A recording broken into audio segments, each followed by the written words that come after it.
Beleza. Dando continuidade, a gente está comentando nesse vídeo sobre o transporte de massa e o eletrólito de suporte, e a gente verifica que é desejável nessa situação do experimento em eletroanálise que eu privilegie a difusão da espécie eletroativa e minimize ao máximo a convecção, que é muito fácil, basta deixar a solução quietinha, e minimize também a migração. E uma das formas de você minimizar a migração é utilizar um eletrólito de suporte, certo? Bom, o eletrólito de suporte nada mais é do que uma solução que exibe uma determinada condutividade, mas que especificamente ela vai possuir uma condutividade, vamos chutar, não é chute, tá? É mais ou menos o que falam os livros e artigos, mais ou menos 100 vezes maior que a do eletroanalito, tá certo? Isso, eletrólito suporte pode ser, por exemplo, NaCl, pode ser KCl, são sais, né? São sais. E aí a gente está falando de concentrações da ordem, por exemplo, de 50 milimol por litro, suficiente. Podem ser tampões, sistemas tamponados, soluções tampão, né? A solução tampão é melhor que tampões, né? Você pode ter também solução tampão.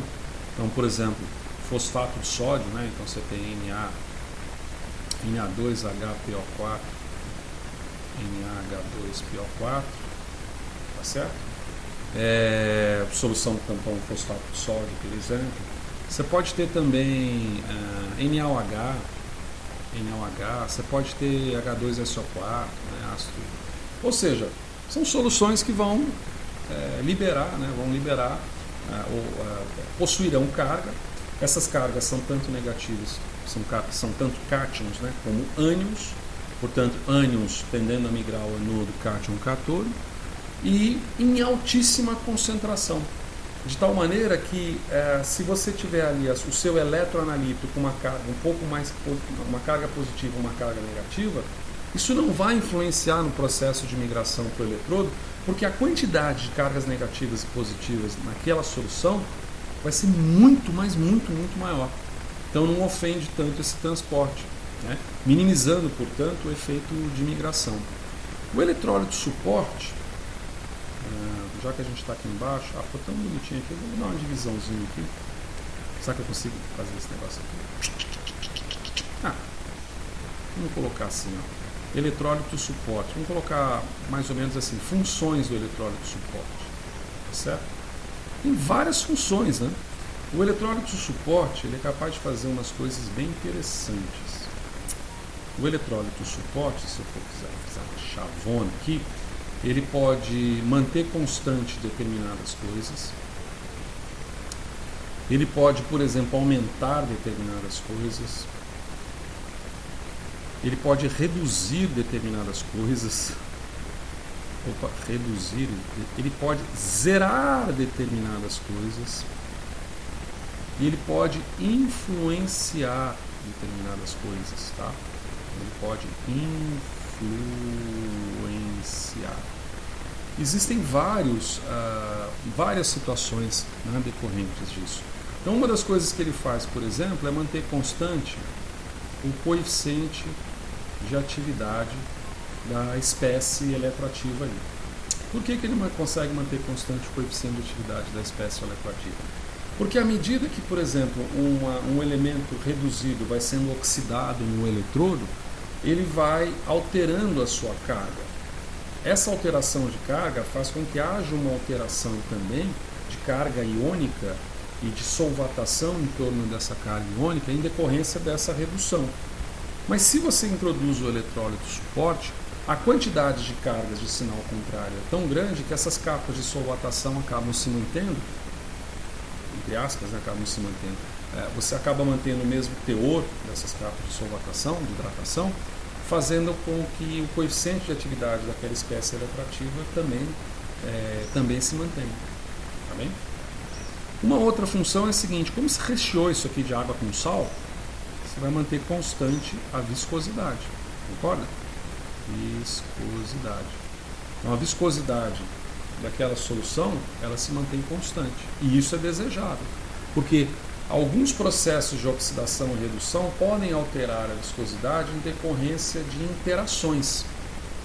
Um elemento reduzido, ele pode interagir mais ou menos com outro co-solvente presente em solução. E isso pode alterar os parâmetros de viscosidade. Agora veja, se eu consigo manter constante o parâmetro de viscosidade, eu automaticamente consigo manter constante o meu coeficiente de difusão. Concorda? Vou colocar aqui, ó. Coeficiente de difusão. O que é bem interessante. Por quê? Se a gente se espelhar na equação de Einstein aqui em cima, ó, você vê que o coeficiente de fusão é uma função da viscosidade que está no denominador. Mantendo ela constante, o raio do analito é constante, os parâmetros do denominador são todos constantes, né? Π, o raio hidrodinâmico e o número de Avogadro. Estou olhando aqui para o bichinho aqui, número de Avogadro.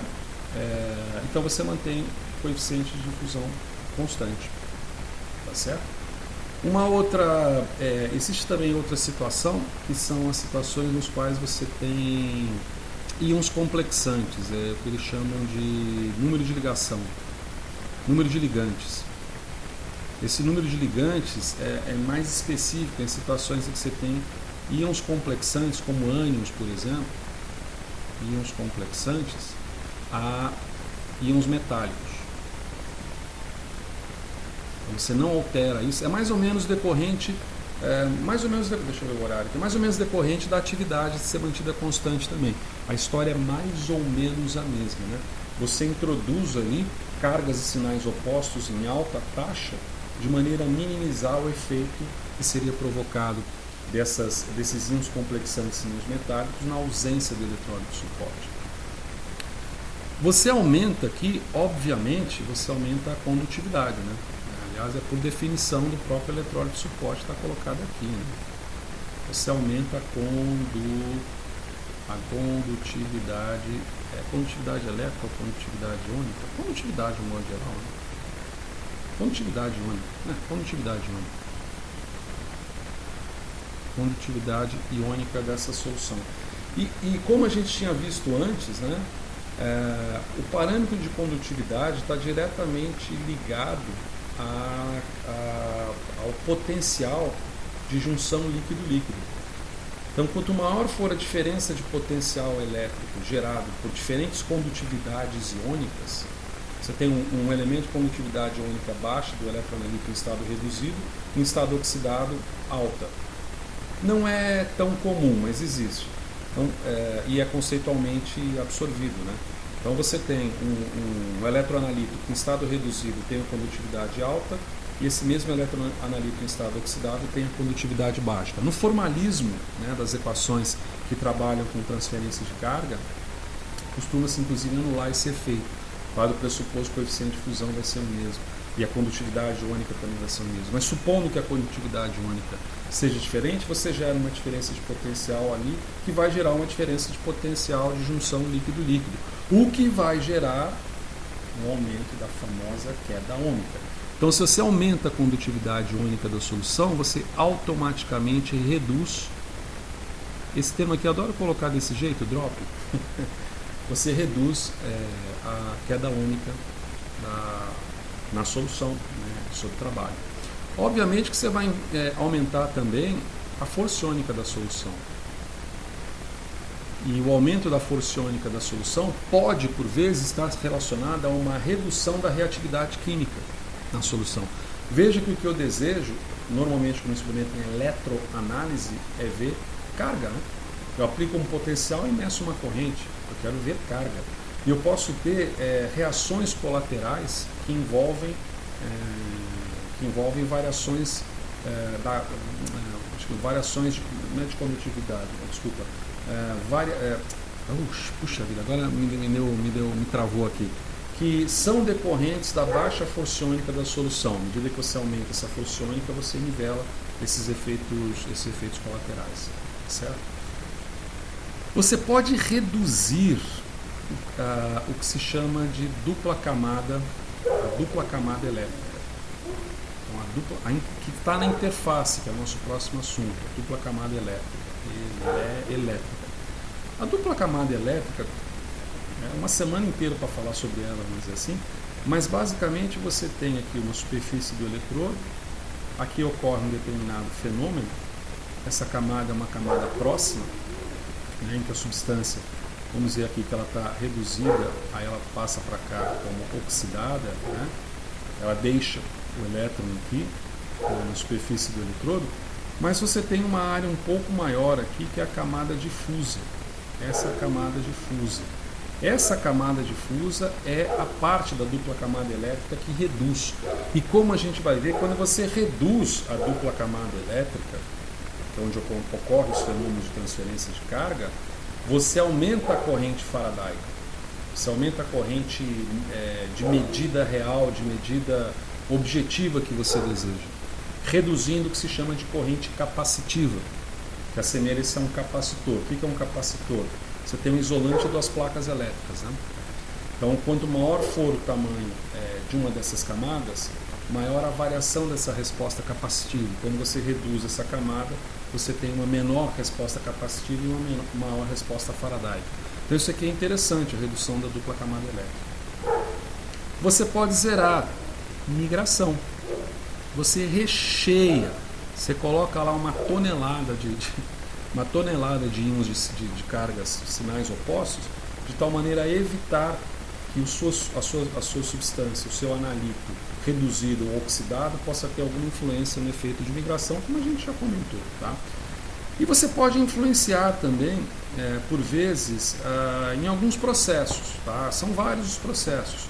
Um desses processos, eu coloco como exemplificado, é a cinética de processos de eletrodos.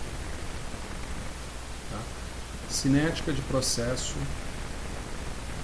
em OD, vamos colocar em cinética de processos em eletrodos. Tem algumas situações em que isso ocorre. Existe um outro também, que é o número, chamado número de transporte. O número de transporte. O número de transporte, inclusive, é o que se deseja reduzir também, sabe? O número de transporte. Você deseja que o eletrodo de suporte também influencie no número de transporte do eletronalito, né? Agora, no caso, por exemplo, do número de transporte de uma interface, né, número de transporte próximo à interface, a gente tem exemplos ali de alguns polímeros e copolímeros, que podem ter esse número de transporte alterado em decorrência do eletrodo de suporte, certo? Então veja que você tem várias funções, tem outras até, mas essas são as principais, e que perfazem ou fazem com que a simples utilização de um pouco de sal de cozinha na água faça com que o seu experimento possa ser um experimento melhor definido do ponto de vista eletroanalítico. Essas colocações não são colocações prementes para qualquer tipo de eletrodo, tá bem? Então esse eletrólito suporte aqui, ele é mais premente quando se trata do macroeletrodo, o que é diferente do que quando a gente trata do microeletrodo. Quando a gente fala em microeletrodo, a gente está falando de micrômetros, né? Quando a gente fala em macroeletrodo, a gente está falando alguma coisa como um raio, tá? Vamos colocar aqui aproximado, tá? Né? Um raio de mais ou menos 0,2 centímetros até 1 centímetro, tá? Isso é um macroeletrodo. Agora, quando você fala em microeletrodos, você está falando de eletrodos micrométricos no raio. E você tem piores, você tem os ultramicroeletrodos, certo? Os ultramicroeletrodos menores ainda. E nesses eletrodos, como você tem sempre uma função, a corrente ela vai ser uma função da área. Se a área for quanto menor for a área, quanto menor for a área, quando você pega a corrente e divide pela área, que é o que se chama de densidade de corrente, a densidade de corrente presente em microeletrodos e ultramicroeletrodos é altíssima, tá? Vamos colocar aqui densidade de corrente.